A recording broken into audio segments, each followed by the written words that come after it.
अस्सलाम वालेकुम students, how are you? I hope सब ठीक होंगे। आज काफ़ी दिनों के बाद हम लेक्चर के लिए आए हैं। चैप्टर नंबर 5 हमारा चल रहा था फर्स्ट ईयर वर्सेस वाला टॉपिक।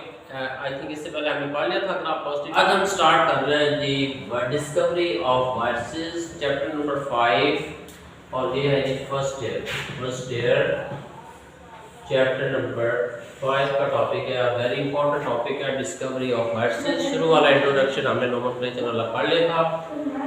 तो सबसे पहले आपको पता होना चाहिए कि वर्सेस क्या होते हैं। तो वर्सेस ऐसे पार्टिकल्स हैं, ऐसे ऑर्गेनेलिज हैं जो कि सेल नहीं रखते, बल्कि इनके अंदर सेल की कुछ अमाउंट प्रेजेंट होती है। लेकिन इससे हम ये कह सकते हैं कि ये लिविंग ऑर्गेनिज्म भी है, नॉन लिविंग ऑर्गेनिज्म भी है। क्योंकि जब ये लिविंग थिंग के अंदर होंगे तो ये अपने आप को लाइव रखेंगे। जब वो चीज़ डेथ कर जाएगी तो साथ उनकी भी डेथ हो जाएगी। तो ये दोनों के अंदर हम इसे कह सकते हैं प्रेजेंट है। तो सबसे पहले आपको वायरसेस का पता होना चाहिए। वायरसेस क्या होते हैं, फिर हम देखते हैं कि इसकी डिस्कवरी कैसे हुई, किसने की और मेथड का इस्तेमाल किया। These are a cellular particle having DNA, RNA and protein code. तो एक वायरस के अंदर तीन चीजें होंगी, इसका डीएनए, आरएनए और प्रोटीन कोड। ठीक है जी। और इसके बाद हम देख लेते हैं जी इसकी डिस्कवरी। तो आपको ये स्ट्रक्चर नजर आ रहा है, इसके अंदर डीएनए, आरएनए, प्रोटीन कोड है। कोई इसके अंदर डबल मेम्ब्रेन ऑर्गेनेलिटी है, ना सिंगल मेम्ब्रेन ऑर्गेनेलिटी। तीन पार्टिकल है। कुछ ऐसे भी वायरसेस है जिनमें सिर्फ डीएनए होता है, जिनमें सिर्फ आरएनए होता है, और कुछ ऐसे हैं जिनमें दो चीजें होंगी, प्रोटीन कोड और आरएनए। चार साइंटिस्ट हैं, उन्होंने अपनी डिस्कवरी दी है। तो उसमें नंबर 1 पे हमारे पास है जी एडवर्ड जेनर। ये एक साइंसदान था और फिजिशियन था अपने काम के हवाले से, और इसने बड़े ऐसे तरीके से इसकी डिस्कवरी की है वायरसेस की। इसने वैक्सीन डिस्कवर की थी और इसका ये सबसे इम्पोर्टेंट रोल था, और इसकी बिना पर आज हमारे पास वैक्सीन है। कोरोना जैसी मुज़ी मरज आई, उसके हमने सामना किया और वैक्सीन के इस्तेमाल उसको काबू किया। इस बंदे ने वैक्सीन कैसे तैयार की, आपने देखना है कि he was physician and intro vaccine. इसने वैक्सीन का इंट्रोडक्शन करवाया था, यानी कि मुतारा करवाई थी। कैसे? Use cowpox lesion in 8 year old boy.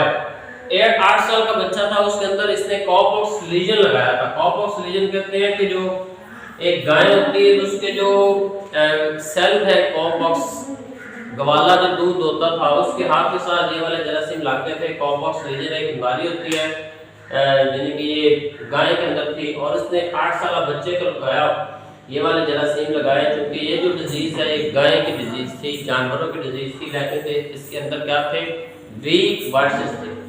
Week viruses की वजह से जो ओल्ड बॉय था उसकी इम्यूनिटी इंक्रीज हो गई। अब हुआ क्या कि कुछ टाइम के लिए वो बीमार हुआ। यहाँ पे बुक में, एफएससी की बुक में उन्होंने इतना खास नहीं लिखा हुआ, तो कुछ उसकी जो टाइम था उसमें वो ज्यादा बीमार हुआ था, और इसके बाद वही वाला ओल्ड बॉय रिकवर भी हो गया था खुद ब खुद, किसी बगैर किसी मेडिसिन के। अब हुआ क्या कि जो उसके अंदर बॉडी के अंदर वीक जर्म्स गए थे, उन्होंने एंटीबॉडीज बनाना शुरू कर दी थी। बॉडी के अंदर एंटीबॉडीज बनाना शुरू कर दी थी। अब उसके बाद उसने दूसरा तजुर्बा किया। पहला तजुर्बा उसका ये वाला था। फिर क्या करता है कि then he inoculated small pox but boy did not इल।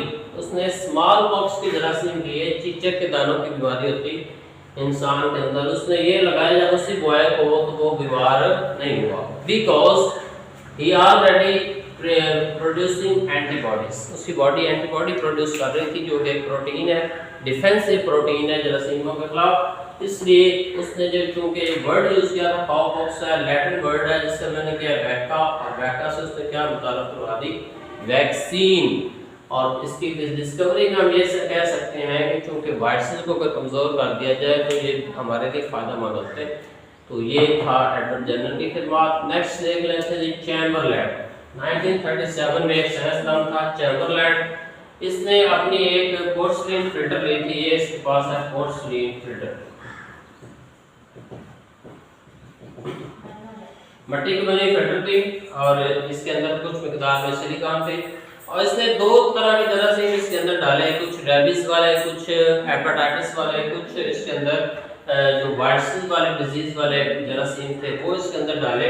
अब वो देखना चाहता था क्योंकि जो वायरसेस होते हैं इनका साइज छोटा होता है बनस्पत से बैक्टीरिया के, तो पोर्सिलिन फिल्टर के अंदर सुराख छोटे थे, जिसने देखा कि वायरसेस उस फिल्टर सेल के पास आ जाते हैं जबकि बैक्टीरिया डिड नॉट।